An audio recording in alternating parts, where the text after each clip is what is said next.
Hello everybody, today we are going to discuss the third topic of first chapter and the topic is reason for empty treasury. तो हमने पहले दो videos में हमने उसके बारे में जिक्र किया था कि सबसे पहले हमने फ्रेंच रेवोल्यूशन के बारे में पढ़ा, फिर उसमें हमने पढ़ा कि क्यों ऐसा हुआ, फ्रांस रेवोल्यूशन आखिर हुआ क्यों। फिर उसके बाद हमने सेकंड टॉपिक में हमने पढ़ा था कि आखिर सोसाइटी कैसी थी उस टाइम। तो हम लोग अब कहानी को फ्लैशबैक में ले जा रहे हैं। सबसे पहले हमने पूरी स्टोरी बताई फ्रांस की, उसके बाद हम लोग धीरे धीरे फ्लैशबैक में होते जा रहे हैं कि अब सोसाइटी किस तरह थी, फिर क्यों ऐसा हो गया। फिर हमने जो सेकंड वीडियो दिया था उसमें लास्ट टॉपिक जो हमने छोड़ा था, जिसको हमने बोला था अगले वीडियो में मैं डिस्कस करूंगा, तो वो यही था कि ट्रेजरी मतलब जो संपत्ति थी राजा की वो खाली थी जब वो राजा बना। तो लुई 16 उस समय जो है, जो कि बर्बन फैमिली से बिलोंग करता था, फ्रांस का राजा था। तो जब वो किंग बना फ्रांस का, तो उस समय उसने क्या पाया कि जो ट्रेजरी थी मतलब जो उसकी राजकोषीय संपत्ति जिसको हम बोलते थे, वो क्या थी, वो खाली थी। अब वो खाली क्यों थी, ऐसा किस वजह से था। तो अगर आपसे कभी भी क्वेश्चन पूछा जाएगा what was the reason for empty treasury of France, तो रीज़न क्या थे, ये सारे रीजंस हैं जिनको हम लिख सकते हैं एज अ आंसर। तो इसको तो चाहो आप एक स्क्रीनशॉट ले लो या फिर चलता रहेगा वीडियो तो पढ़ लो एक बार, तब भी आपको क्लियर हो जाएगा। तो क्या थे रीज़न, सबसे पहला रीज़न तो ये थे long years of war drained the resources. तो फ्रांस का और ब्रिटेन का हमेशा कुछ ना कुछ मतलब इनके बीच में वॉर चलता रहता था। मान लेते हैं कि ये जो है ब्रिटेन का मैप है और ये उसके बगल में फ्रांस है, ठीक है। तो इन दोनों में आए दिन कुछ ना कुछ वॉर होते रहते थे। तो इस वजह से अब जब किसी भी कंट्री का किसी पर्टिकुलर कंट्री के साथ वॉर होगा तो कुछ ना कुछ तो रिसोर्सेज जो है उसके ड्रेन होंगे, मतलब कि जो कुछ भी उसके पास संपत्ति है, मनी है, वो क्या होगा, ख़त्म होगा ही होगा। तो ये बहुत दिनों तक चलते रहे। तो ये भी वजह थी कि इनकी ट्रेजरी खाली होती गई। दूसरी वजह क्या है, maintaining an extravagant court at the immense palace of Versailles. Versailles का जो पैलेस था उसको मेंटेन रखने के लिए, उस दरबार को मेंटेन रखने के लिए इनको बहुत ही ज़्यादा पैसा खर्च करना पड़ता था, स्पेंड करना पड़ता था। जैसे कि हम मान सकते हैं कि जैसे कि अगर आपके पास ही अगर कोई ऐसा पैलेस हो जाए तो पैलेस को मेंटेन रखने के लिए बहुत सारी चीज़ें करनी पड़ती हैं। अगर बड़ा पैलेस है तो उसके लिए सिक्योरिटी ज़रूरी है, सिक्योरिटी रिक्वायरमेंट हो जाएगी। बाकी की सारी चीज़ों मेंटेनेंस उसमें बहुत ज़्यादा होगा, मतलब जो चीज़ जितनी ही ज़्यादा अच्छी होगी मेंटेनेंस उतना ही ज़्यादा होगा। तो सेम प्रोसेस यहाँ पर भी था कि वो पैलेस वर्साइल का बहुत ही ज़्यादा अच्छा था, तो उसको मेंटेन रखने के लिए बहुत ज़्यादा पैसे भी खर्च होते थे, मतलब कि एक्स्ट्रा वेजेंट जो था वो बहुत ही ज़्यादा लग जाता था उस कोर्ट को मेंटेन, उस पैलेस को मेंटेन रखने के लिए ही। तो एक तो ये भी जगह थी जहाँ पे इनकी संपत्ति स्पेंड हो रही थी। तीसरी चीज़ है American war of independence. American war of independence, तो अब देखो यहाँ पर इसके इस तरफ अटलांटिक ओशन क्रॉस करने के बाद हम लोग आ जाते हैं, ये अमेरिका का मान लेते हैं मैप है, ये अमेरिका है, ये ब्रिटेन है, ये फ्रांस है। तो ब्रिटेन अमेरिका जो थी ये ब्रिटेन की कॉलोनी थी, मतलब कि जिस तरह इंडिया कॉलोनी थी ब्रिटेन की, उसी तरह अमेरिका को भी उसने अपने मतलब कि एक तरह से गुलाम बना कर रखा था उसने।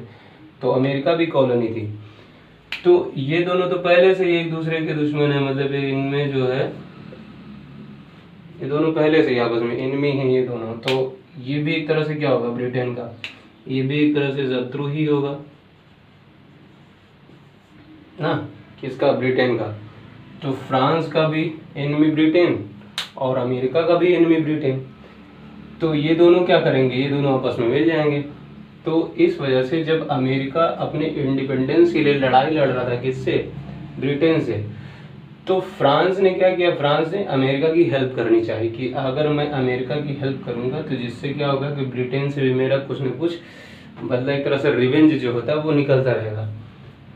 तो इस चक्कर में ब्रिटेन मतलब कि अमेरिका की हेल्प करने के चक्कर में फ्रांस के लगभग 2 बिलियन कर्ज में वो डूब गया।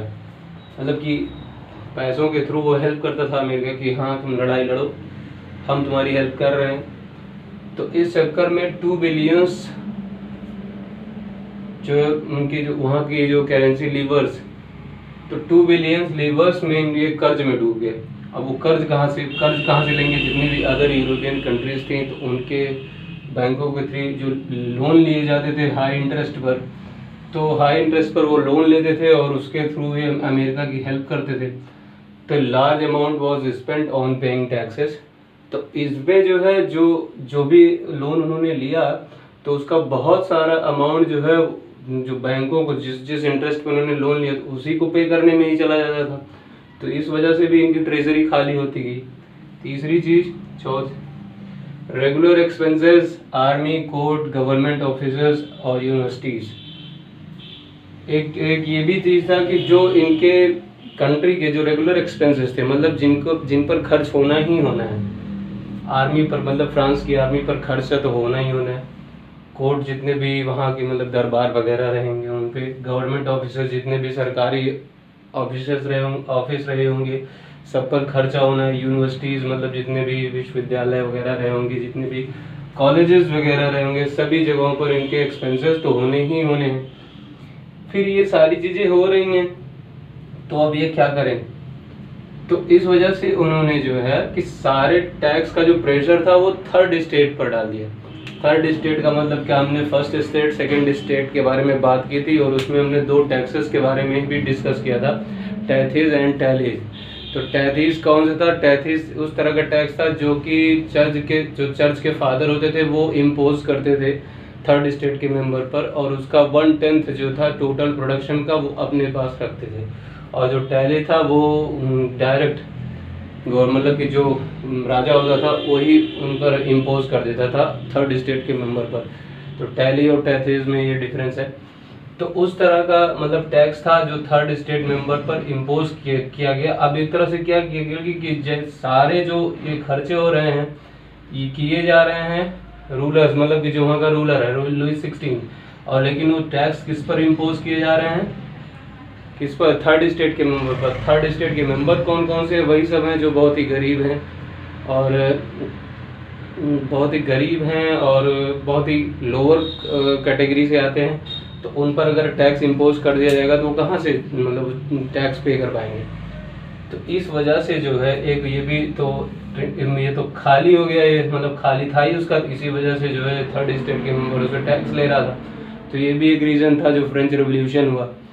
तो अगर आपसे सिर्फ एक ही क्वेश्चन पूछा जाता है फ्रांस के बारे में कि what was the reason for French revolution, तो ये सारे हेडिंग्स वगैरह, society of France, empty treasury of France, ये सभी एक हेडिंग बन सकते हैं कि इन्हीं सभी वजहों से जो है क्या होता है, फ्रेंच रेवोल्यूशन की शुरुआत हो जाती है।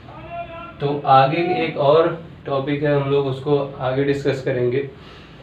जो आपको ये पूरी बात समझ में आ गई होगी तो इसको एक बार नोट कर लीजिएगा अपनी कॉपी में, और अगर आपने मेरी पिछली 2 वीडियोस नहीं देखी हैं तो उसको एक बार फिर से देख लीजिए, तो पूरी स्टोरी अब तक की जो कुछ भी है वो सब समझ में आ जाएगा कि क्या चल रहा है। Okay, thank you.